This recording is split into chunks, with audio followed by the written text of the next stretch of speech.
الحمد لله نحمد الله ونستعينه ونؤمن به ونتوكل عليه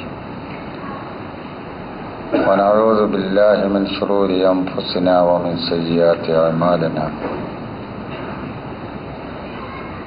من يهد الله فلا مضل له ومن يضلل فلا هادي له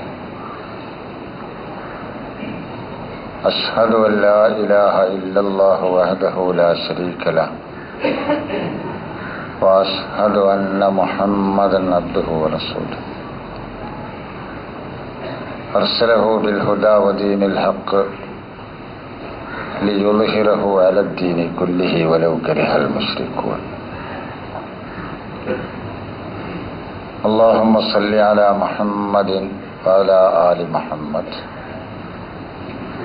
كما صليت على إبراهيم وعلى آل إبراهيم اللهم بارك على محمد وعلى آل محمد كما باركت على إبراهيم وعلى آل إبراهيم في العالمين إنك حميد مجيد إن أريد إلا الإصلاح ما استطعت وما توفيقي إلا بالله عليه توكلت وإليه أنيب أيها الناس اتقوا الله عباد الله أعوذ بالله من الشيطان الرجيم بسم الله الرحمن الرحيم لقد جاءكم رسول من أنفسكم عزيز عليه ما عنتم حريص عليكم بالمؤمنين رؤوف رحيم فإن تولوا فقل حسبي الله لا إله إلا هو عليه توكلت وهو رب العرش العظيم صدق الله.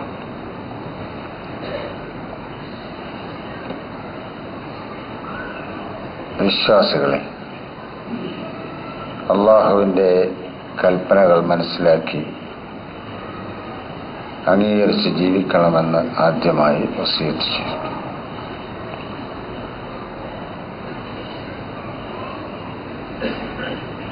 നബി സല്ലല്ലാഹു അലൈഹി വസല്ലമയുടെ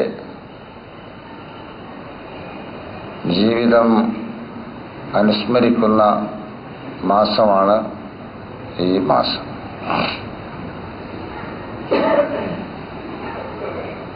നബിയുടെ 5 സവിശേഷ ഗുണങ്ങൾ കഴിഞ്ഞ ഖുത്ബയിൽ ഞാൻ സൂചിപ്പിച്ചിരുന്നു.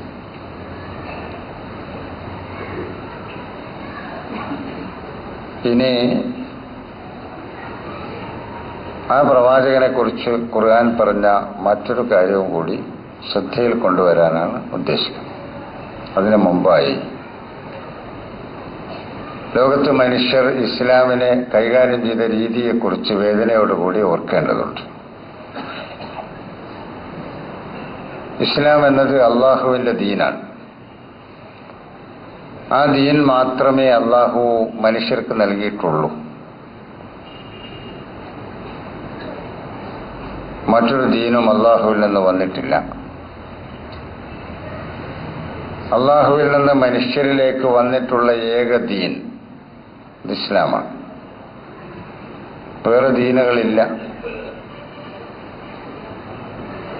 ആ ദീനിനെ മതമാക്കി മാറ്റി എന്നതാണ് നമ്മുടെ ഏറ്റവും വലിയ സങ്കടം. ഇസ്ലാം എന്നത് ഒരു മതമാണ്. പ്രവാചകന്മാരിൽ പലരുടെയും ആൾക്കാർ വ്യത്യസ്ത മതത്തിൻ്റെ ആൾക്കാരാണ്. ഈസാ നബി അലൈഹി ഇസ്ലാമിനെ ഓർക്കുമ്പോൾ ക്രിസ്ത്യാനികളുടെ പ്രവാചകൻ എന്ന് നമ്മുടെ മനസ്സിൽ കടന്നു വരും. മൂസ അലൈഹി ഇസ്ലാമിനെ ഓർക്കുമ്പോൾ അത് ജൂതന്മാരുടെ പ്രവാചകൻ എന്ന് നമ്മുടെ മനസ്സിലേക്ക് കടന്നു വരും. മുഹമ്മദ് നബി അലൈഹി സ്വലാത്തു വസ്സലാമിനെ ഓർക്കുമ്പോൾ മുസ്ലിം ജാതി സമുദായത്തിന്റെ പ്രവാചകൻ എന്ന് നമ്മുടെ മനസ്സിലേക്ക് കടന്നു വരും. നമ്മുടെ മനസ്സിലേക്ക് മാത്രമല്ല ലോകത്ത് ജീവിച്ചിരിക്കുന്ന മുഴുവൻ മനുഷ്യരുടെയും മനസ്സുകളിലേക്ക് കടന്നു വരുന്നത് അങ്ങനെയാണ്, ഒറ്റപ്പെട്ട ചില മനുഷ്യർ ഒഴികെ. ഇസ്ലാമിനോട് ചെയ്ത ഏറ്റവും വലിയ അനീതിയാണ് ഇസ്ലാമിനെ മതമാക്കി മാറ്റി എന്നത്. എന്നിട്ട് ഓരോ പ്രവാചകന്മാരും ആ പ്രവാചകന്മാരുടെ അനുയായികളായി അറിയപ്പെടുന്ന ആൾക്കാരെയൊക്കെ മതത്തിന്റെ ആൾക്കാരായി, ഓരോ മതത്തിന്റെ ആൾക്കാരായി നമ്മൾ വകവെച്ചു കൊടുത്തു. അങ്ങനെ ക്രിസ്തുമതം, ജൂതമതം എന്ന് നമുക്കറിയാവുന്ന, പേരറിയാവുന്ന ഒരുപാട് മതങ്ങൾ മനുഷ്യരെ ലോകത്തുണ്ടാക്കി. മുഹമ്മദ് നബിയുടെ അനുയായികളെ മുസ്ലിങ്ങൾ എന്ന പേരിൽ വിളിച്ചു പോരുകയും ചെയ്തു. അതുകൊണ്ട് ഇസ്ലാമിനെ കുറിച്ച് നമ്മൾ നടത്തുന്ന സംവാദങ്ങളും ചർച്ചകളുമൊക്കെ മുഹമ്മദ് നബി അലൈഹിസ്സലാത്തു വസ്സലാമിന്റെ കാലത്തിന് ശേഷം, ആ തുടക്കം അവിടെ നിന്നങ്ങോട്ട് കടന്നു പോന്നിട്ടുള്ള ഒരു മതമാണ് എന്ന ധാരണയിൽ നമ്മൾ എത്തിച്ചേർന്നു. നമ്മളെന്ന് പറയുമ്പോൾ നമുക്ക് സങ്കടമുള്ളത് വലിയ വലിയ പ്രഗത്ഭരായ പണ്ഡിതന്മാരും എഴുത്തുകാരുമൊക്കെ അവിടെയാണ് ചെന്ന് നിന്നത് എന്നതാണ്. വളരെ വിശാലമായി കാര്യങ്ങൾ കൈകാര്യം ചെയ്യുന്നവർ പോലും മുഹമ്മദ് നബിയുടെ കാലം മുതൽ ഇങ്ങോട്ട് വന്നിട്ടുള്ള ഒന്നിന്റെ പേരാണ് ഇസ്ലാം എന്ന് ധരിച്ചുപോയി എന്നത് നമ്മുടെ വേദനയോടുകൂടിയുള്ള ഓർമ്മയാണ്. ഒരു സാധാരണക്കാരൻ അങ്ങനെ പറയുന്നുവെങ്കിൽ അവർക്ക് വിവരമില്ലാത്തത് കൊണ്ടാണ് എന്ന് ധരിക്കാം. പക്ഷെ വലിയ പ്രഗത്ഭരായ പണ്ഡിതന്മാരും എഴുത്തുകാരും നമ്മൾ സാധാരണ പറഞ്ഞു പോരാറുള്ള, എന്നാൽ പറയാൻ പാടില്ലാത്ത ബുദ്ധിജീവികളും. കാരണം ബുദ്ധിജീവി എന്നത് മനുഷ്യന്റെ വിശേഷണമാണ്. മനുഷ്യരുടെ കൂട്ടത്തിൽ വേറൊരു ബുദ്ധിജീവിയില്ല, അതുകൊണ്ടാണ് പറയാൻ പാടില്ലാത്തത്. അൽ ഇൻസാനു മാഹുവ എന്ന് ചോദിച്ചാൽ ഹയവാനാത്തിക്, ബുദ്ധിജീവി എന്നാണ് അതിന്റെ നിർവചനം. ഇൻസാൻ ആര് എന്ന ചോദ്യത്തിന് ബുദ്ധിജീവി എന്ന് മറുപടി പറയണമെന്നാണ്.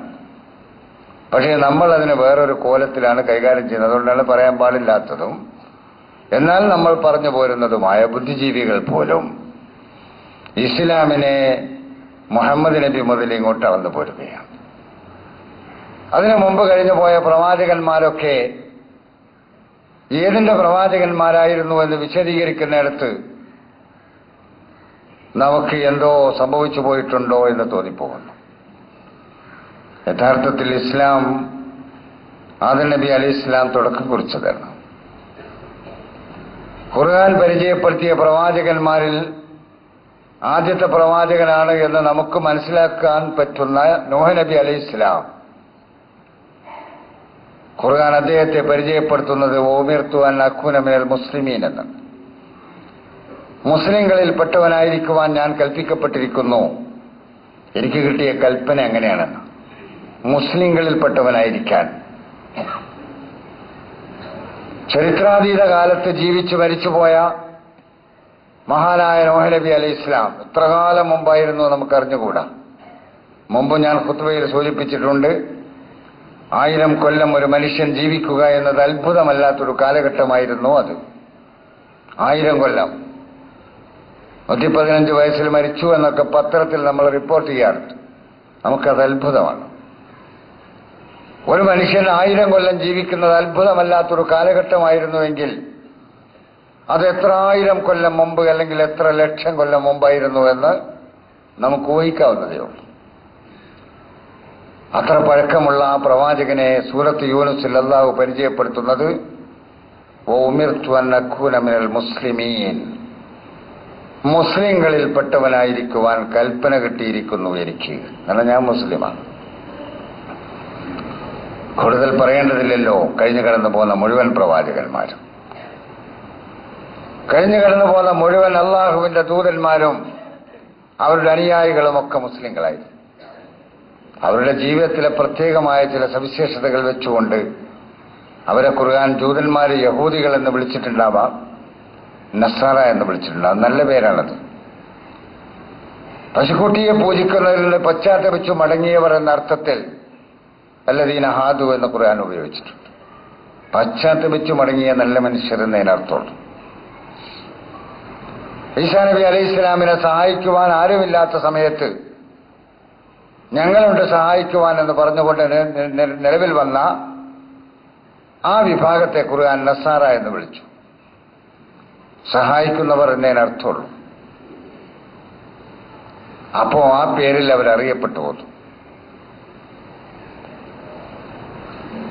ഇസ്ലാം എന്നത് ആ അംബിയാ മുർസലുകളുടെ മുഴുവൻ ദീനിന്റെ പേരാണ്. അതുകൊണ്ട് തന്നെ അതൊരു മതമല്ല. മതം എന്ന് പറഞ്ഞതിന്റെ അർത്ഥം അഭിപ്രായം എന്നാണ്. അഭിപ്രായം അല്ലെങ്കിൽ അദ്ദേഹത്തിന്റെ വീക്ഷണം, അതാണ് എന്റെ മതം എന്ന് പറയാറില്ലേ. ഏതെങ്കിലും ഒരാൾ ഒരു അഭിപ്രായം പറഞ്ഞാൽ അത് അദ്ദേഹത്തിന്റെ മതമാണെന്ന് പറയും. അതിന് അറബി ഭാഷയിൽ മദ്ഹബ് എന്ന് പറയും.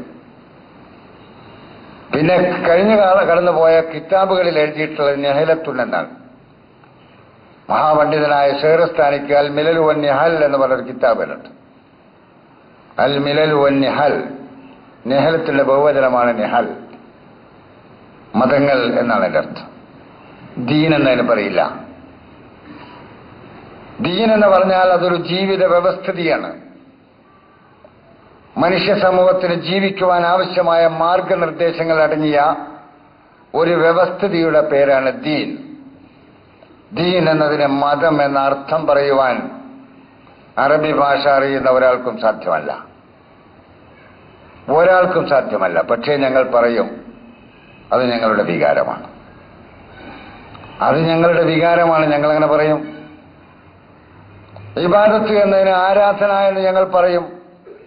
എന്താണ് ആരാധന എന്ന് ഞങ്ങൾക്കറിയില്ല, പക്ഷെ ഞങ്ങളങ്ങനെ പറയും. അത് ഞങ്ങളുടെ വികാരമാണ്. ദൈവത്തിന് മാത്രം അർപ്പിക്കുന്നതാണ് ആരാധന. അപ്പൊ നമുക്ക് ചോദിക്കാമല്ലോ, സിനിമാ പ്രേമികളുടെ ആരാധ്യനാണ് മമ്മൂട്ടി എന്ന് പറയുമ്പോൾ ദൈവമായിട്ട് മമ്മൂട്ടിനെ ആരെങ്കിലും പൂജിക്കാറുണ്ടോ? ലോകാരാധ്യനായ ജവഹർലാൽ നെഹ്റു ദിവംഗതനായി എന്ന് വിളിച്ചപ്പോ ദൈവത്തിൽ വിശ്വാസമില്ലാത്ത ആളായിരുന്നു നെഹ്റു. നല്ല മനുഷ്യനായിരുന്നു, പക്ഷെ ദൈവവിശ്വാസിയായിരുന്നില്ല. എന്നിട്ട് അദ്ദേഹത്തെ വിളിച്ച് ലോകാരാധ്യൻ എന്നാണ്. അപ്പൊ ആരാധന എന്നത് അള്ളാഹുവിനെ മാത്രം, ദൈവത്തിന് മാത്രം അർപ്പിക്കുന്ന ഒന്നാണെന്ന് പറയും. ഞങ്ങളങ്ങനെ പറയും, കാരണം അത് ഞങ്ങളുടെ വികാരമാണ്. സഹോദര സഹോദരിമാരെ, നമ്മുടെ വികാരമനുസരിച്ച് പോകേണ്ടതല്ല അള്ളാഹുവിന്റെ ദീൻ. അള്ളാഹുവിന്റെ ദീൻ അള്ളാഹുവിൻ്റെതാണ്. അള്ളാഹു പറഞ്ഞതുപോലെയാണ് അത് കൈകാര്യം ചെയ്യേണ്ടത്. ഓരോ കാലഘട്ടത്തിലും അള്ളാഹു ആ ദീൻ ജനങ്ങൾക്ക് എത്തിച്ചു കൊടുക്കുവാൻ ദൂതന്മാരെ അയച്ചു. അതുകൊണ്ട് തന്നെ ഖുർആൻ ഏറ്റവും കൂടുതൽ ഉപയോഗിച്ചുള്ള റസൂൽ എന്ന പദമാണ്, റുസ്ല് എന്ന പദമാണ്. നബി എന്ന പ്രയോഗത്തെക്കാൾ, അംബിയാ എന്ന പ്രയോഗത്തെക്കാൾ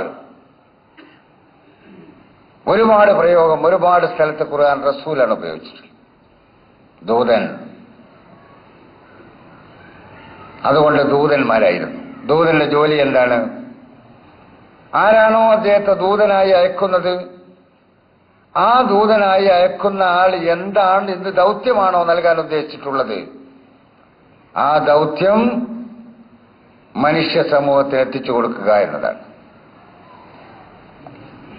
ആരാണോ ദൂതനായി അയച്ചത് അവന്റെ ദൗത്യം, റിസാലത്ത്,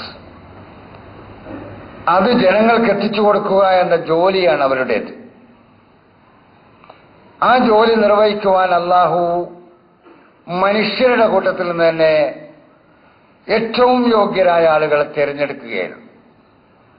ഇസ്തഫ എന്ന പദമാണ് ഖുർആൻ അവിടെ ഉപയോഗിച്ചത്. ഇന്നല്ലാഹ ഇസ്തഫ ആദമ വനൂഹൻ വആല ഇബ്രാഹിമ വആല ഇമ്രാൻ അലൽ ആലമീൻ. ലോക ജനതയ്ക്ക് ഈ ദൗത്യം എത്തിച്ചു കൊടുക്കുവാൻ ആദമിനെ നേരത്തെ തിരഞ്ഞെടുത്തു.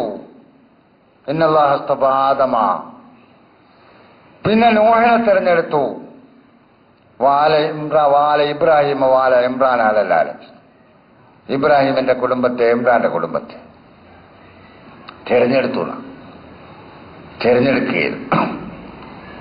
തിരഞ്ഞെടുക്കുമ്പോൾ പഠിച്ച തമ്പുരാൻ അവിടെ ആ തെരഞ്ഞെടുപ്പിൽ പരിഗണിച്ചത് എന്താണ്?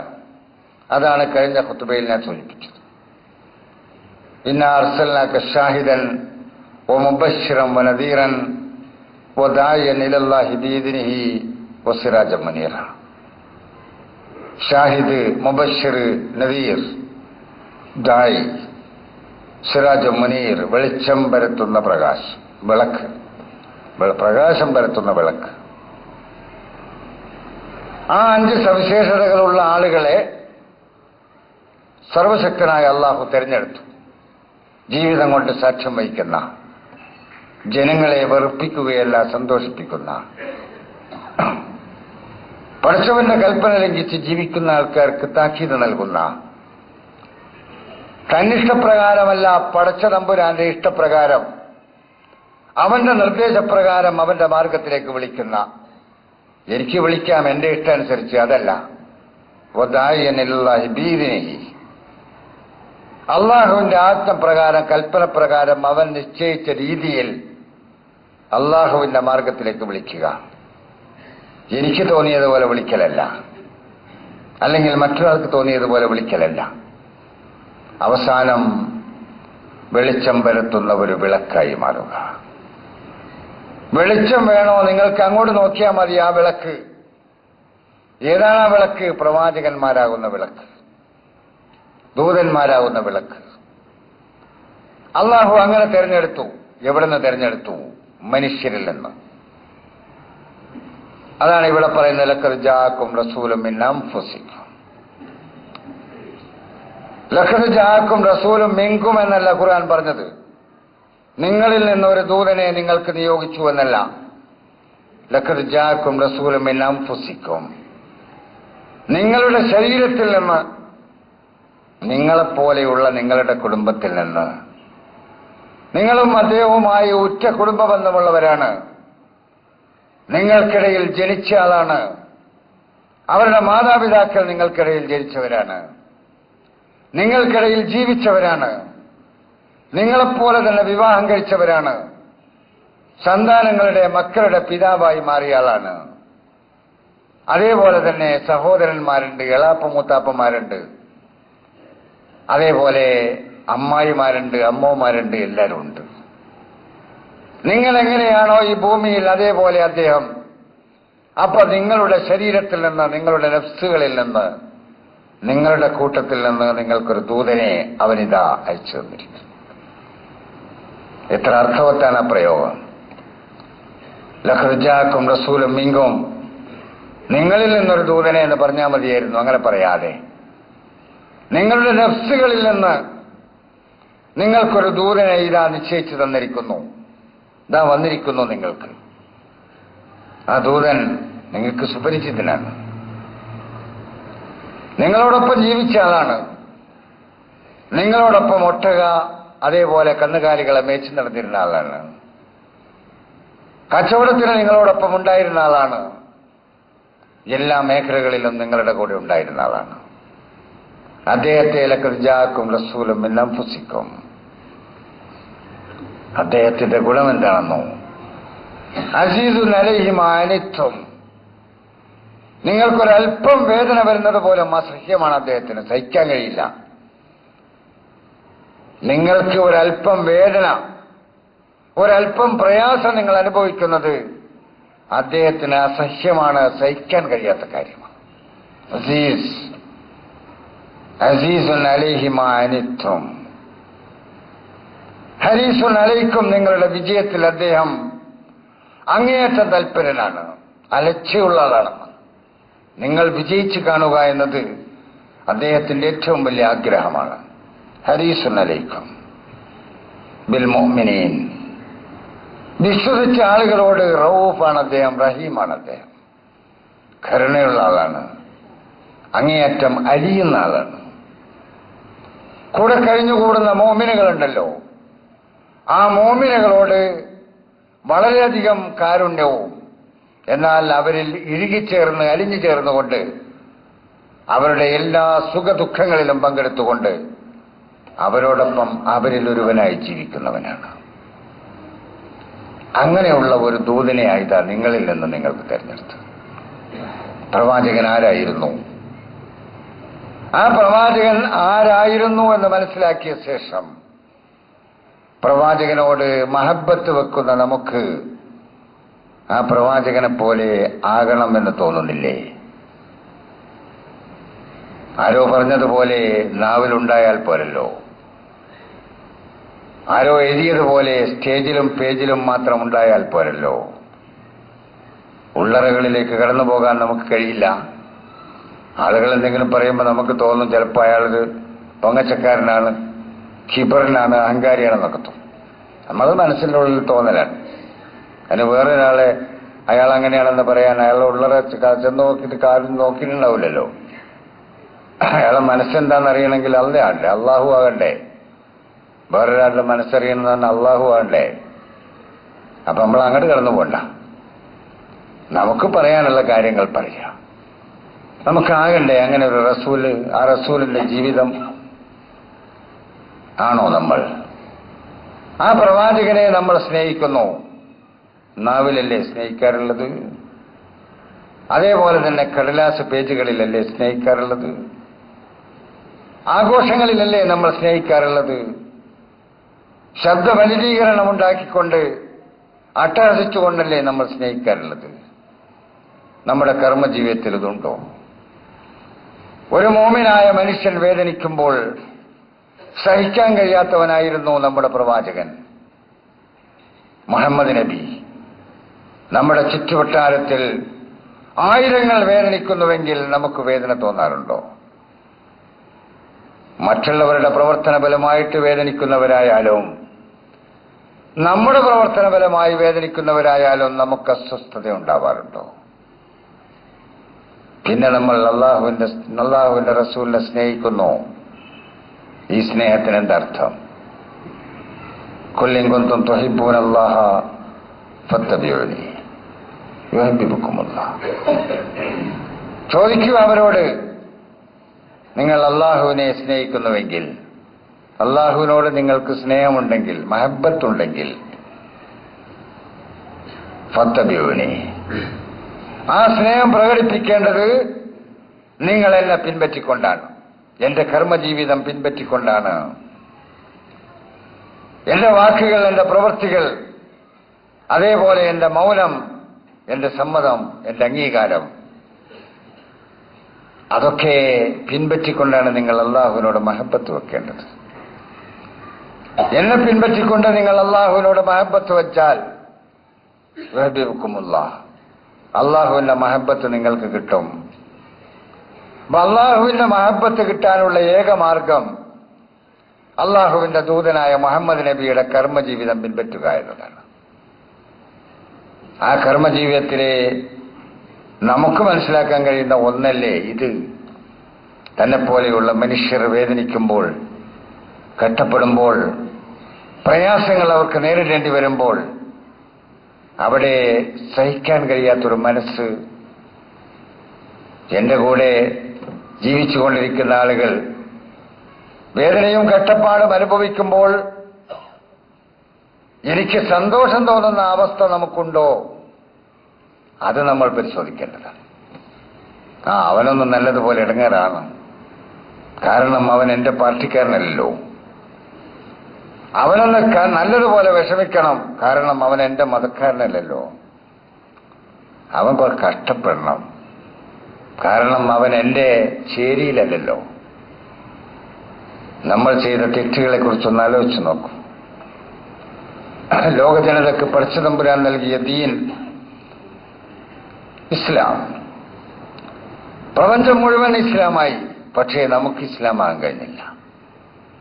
വലഹു അസ്ലമ മൻ ഫി സമാവാതി വൽ അർദ്.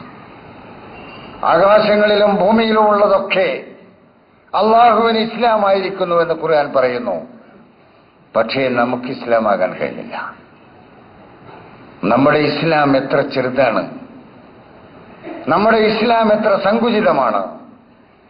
മതമാക്കി മാറ്റി നമ്മുടെ ഇസ്ലാമിനെ നമ്മൾ. ആ മതമെന്ന് പറഞ്ഞപ്പോൾ എത്ര അത് ചെറുതായോ അതിനേക്കാൾ ചെറുതാക്കി പിന്നീട് അതിനെ സംഘടനകളാക്കി മാറ്റി. സംഘടനകൾ വേണ്ട എന്നല്ല അതിന്റെ അർത്ഥം. സംഘടനകൾ വേണം. ലോകത്ത് നിലവിലുള്ള എല്ലാ സംഘടനകളും ആ സംഘടനകൾ മുമ്പോട്ട് വെച്ചിട്ടുള്ള ആദർശ ലക്ഷ്യങ്ങൾക്ക് വേണ്ടി പണിയെടുക്കുവാനുള്ള ഒരു ചവിട്ടുപടി മാത്രമാണ്. ഓരോരുത്തരുടെയും സംഘടന ആ സംഘടന ലക്ഷ്യമായി പ്രഖ്യാപിച്ചിട്ടുണ്ടാവും ചില കാര്യങ്ങൾ. ഒരാദർശത്തിൽ നിന്നുകൊണ്ട് ആ ലക്ഷ്യം നേടിയെടുക്കുവാൻ പ്രവർത്തിക്കുമ്പോൾ ചവിട്ടി നിൽക്കാനുള്ള ഒരു തൗത്തിയത്ത്, ഒരു ചവിട്ടുപടി മാത്രമാണ് ഞാനീ നിൽക്കുന്നത് പോലെ. ഈ മിമ്പർ എന്റെ ലക്ഷ്യമല്ലല്ലോ. താഴെ നിന്നാൽ എല്ലാവരെയും എനിക്കും കാണാൻ പറ്റില്ല, എല്ലാവർക്കും എന്നെയും കാണാൻ പറ്റില്ല. അപ്പൊ ചവിട്ടിക്കയറി നിൽക്കാനുള്ള ഒരു പടി, ഒരു ചവിട്ടുപടി മാത്രമാണിത്. ഇതിനപ്പുറം ഈ ലോകത്തൊരു സംഘടനക്കും യാതൊരുവിധ സ്ഥാനവുമില്ല. ഏത് സംഘടനയായാലും ആ സ്ഥാനത്ത് സംഘടനകൾ നിൽക്കുന്നുവെങ്കിൽ ഈ സംഘടനകൾ അനുഗ്രഹമാണ് മനുഷ്യർക്ക്. അതല്ല, ആ സംഘടനകളിൽ പക്ഷപാതിത്വം കടന്നു വന്നാൽ, ഞങ്ങളുടെ സംഘടന മാത്രമാണ് സത്യത്തിൽ എന്ന് പറയാൻ തുടങ്ങിയാൽ, ഞങ്ങൾ മാത്രമാണ് സന്മാർഗത്തിൽ എന്ന് പറയാൻ തുടങ്ങിയാൽ പോയി സംഘടനകൾ ശാപമായി മാറും. ഖുർആൻ അതിന് അനുവാദം തന്നില്ല. സത്യദീൻ അള്ളാഹുവിന്റെ ദീനാകുന്ന ഇസ്ലാമാണ്. പടച്ചവൻ നൽകിയത് അതാണ്. ആ ദീനിൽ നിന്ന് മതങ്ങളാക്കി മാറ്റിയിട്ട് വ്യത്യസ്തമായ ആചാര സമ്പ്രദായങ്ങളിലൂടെ, ആരാധനാ കർമ്മങ്ങളിലൂടെ കൃത്രിമ ദൈവങ്ങളെ പൂജിച്ചുകൊണ്ട് കഴിഞ്ഞുകൂടുന്ന ജനങ്ങളുടെ മുമ്പിൽ വന്ന പ്രവാചകന്മാർക്ക് അങ്ങനെ പറയാൻ അനുവാദം കൊടുത്തില്ല അല്ലാഹു. അന്ത്യപ്രവാചകനായ മുഹമ്മദ് നബി അലൈഹി സ്വലാത്തു വസ്സലാമിന് അള്ളാഹു അനുവാദം കൊടുത്തില്ല അങ്ങനെ പറയാൻ. പറഞ്ഞു, ചോദിച്ചു അള്ളാഹുവിന്റെ റസൂൽ, ചോദിക്കാൻ പറഞ്ഞു ഖുർആൻ, മൻ യർസുഖുക്കും മിനസ് സമാഇ വൽ അർദ്, ആകാശഭൂമികളിൽ നിന്ന് നിങ്ങൾക്ക് തിന്നാൻ തരുന്നത് ആരാണ്? നിങ്ങൾക്ക് വിഭവം നൽകിയത് ആരാണ്? അവര് പറയും അള്ളാഹുവാണ്. ആ മറുപടി അവരിൽ നിന്ന് കിട്ടിയാൽ പറയൂ അവരോട്, വഇന്നാ ഔ ഇയ്യാകും ലഅലാ ഹുദൻ ഔ ഫീ ളലാലിൻ മുബീൻ, ഒന്നുകിൽ ഞങ്ങൾ അല്ലെങ്കിൽ നിങ്ങൾ ഒന്നുകിൽ സന്മാർഗത്തിലാണ് അല്ലെങ്കിൽ ദുർമാർഗത്തിലാണ്. വഇന്നാ ഔ ഇയ്യാകും ലഅലാ ഹുദൻ ഔ ഫീ ളലാലിൻ മുബീൻ. പടച്ച തമ്പുരാന്റെ സന്ദേശം, ദീൻ ഇസ്ലാം എന്ന് പറയുന്ന ദീനിനെ ലോകത്തിന്റെ മുമ്പിൽ സമർപ്പിക്കുന്ന ദായികൾ അടിവരയിട്ടുകൊണ്ട് മനസ്സിലാക്കണം, ഞങ്ങൾ സന്മാർഗത്തിൽ നിങ്ങൾ ദുർമാർഗത്തിൽ എന്നല്ല. പ്രപഞ്ചത്തിൽ നിങ്ങൾക്ക് വിഭവങ്ങൾ നൽകിയത് അല്ലാഹുവാണെന്ന് നിങ്ങൾ അംഗീകരിച്ചു കഴിഞ്ഞാൽ പിന്നെ വഇന്നാ ഇയ്യാകും, ഒന്നുകിൽ ഞങ്ങൾ അല്ലെങ്കിൽ നിങ്ങൾ ലഅലാ ഹുദൻ സന്മാർഗത്തിലാണ്, ഔ ഫീ ളലാലിൻ മുബീൻ അല്ലെങ്കിൽ വ്യക്തമായ ദുർമാർഗത്തിലാണ്.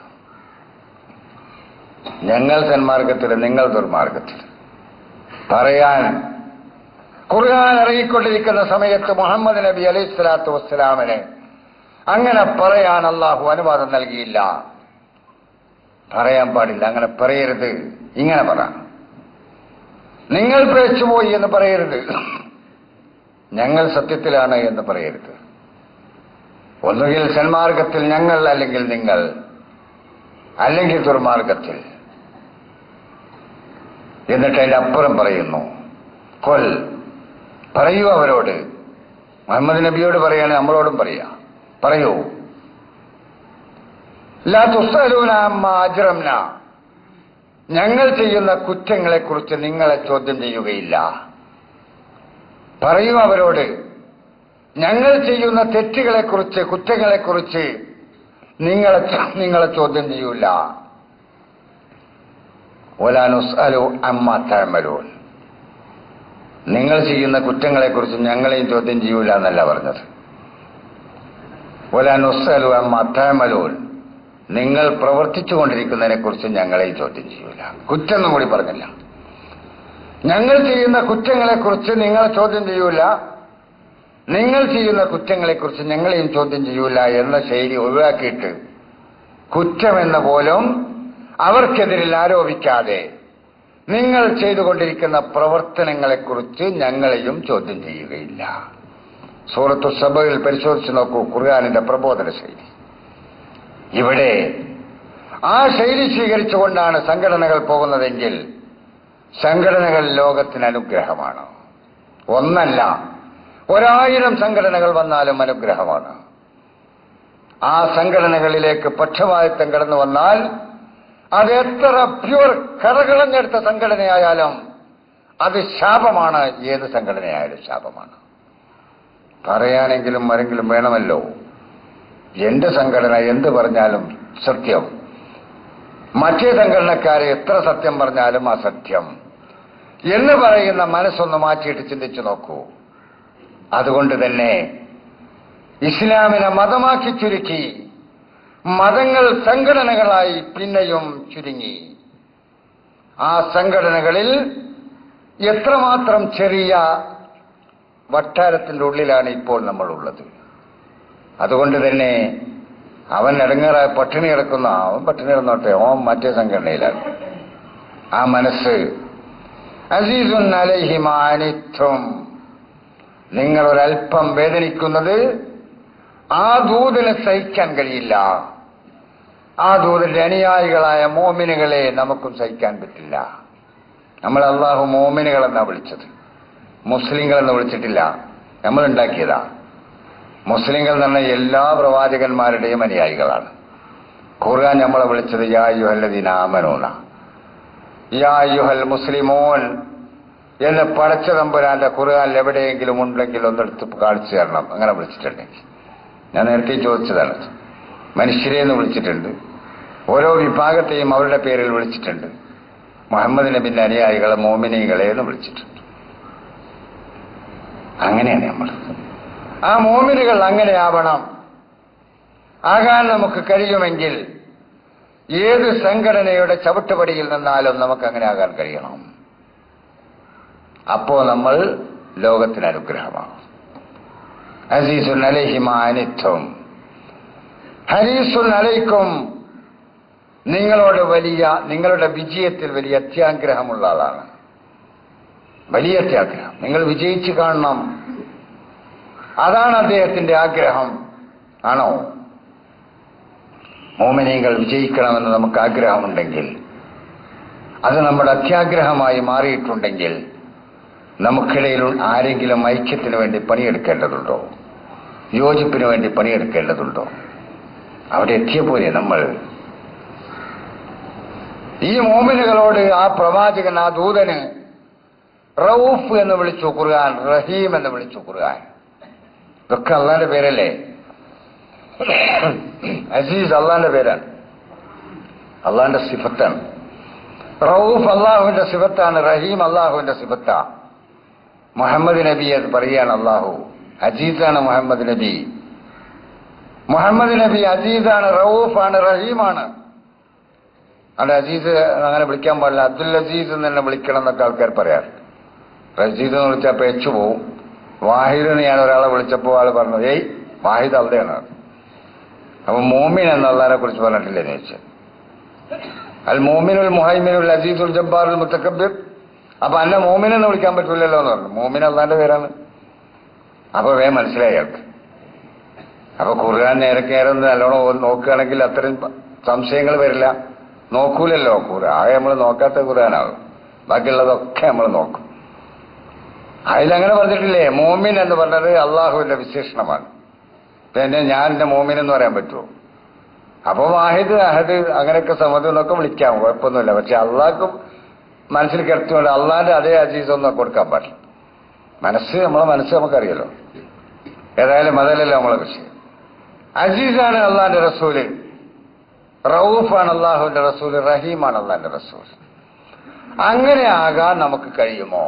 എങ്കിൽ മുഹമ്മദ് നബിയെ നമ്മൾ പിരിശം വെച്ചു. അങ്ങനെ ആകാൻ കഴിയില്ലെങ്കിൽ മുഹമ്മദ് നബിയെ നമ്മൾ പിരിശം വെച്ചു. നമ്മുടെ നാവ് കൊണ്ട്, നമ്മുടെ കടലാസുകൾ കൊണ്ട്, നമ്മുടെ ആഘോഷങ്ങൾ കൊണ്ട്, അതേപോലെ തന്നെ നമ്മൾ നടത്തുന്ന മറ്റ് ആചാര സമ്പ്രദായങ്ങൾ കൊണ്ട് 1000 തവണ 10000 തവണ നമ്മൾ ആ പ്രവാചകന്റെ പേര് പറഞ്ഞ് സ്വലാത്ത് ചൊല്ലി. പക്ഷേ ഇങ്ങോട്ട് തിരിഞ്ഞിട്ട് ആ പ്രവാചകന്റെ കർമ്മജീവിതത്തിനെതിരിൽ പ്രവർത്തിക്കുന്നു.